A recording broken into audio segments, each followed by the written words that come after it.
masakit? Kahit sabihin mo ayaw mo na, meron pa rin bumubuno sa isip mo. Sige, lamon pa. Mukbang.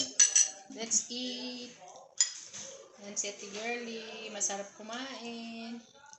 Si Ate May ang aming chef. Si Kuya Albert.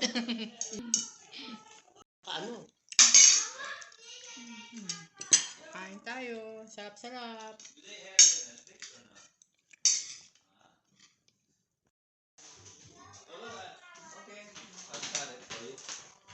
Bibisita ka man na gunto. Yummy. Thank you, Kuya, for the food. Are you being good, Bella? Yummy? What you say, Teo? Thank you, Tito. Kaya, gutom na ako, Dal. Gutom na si Ate Girly. Ate May, salamat sa handa. Ang dami. Thank you.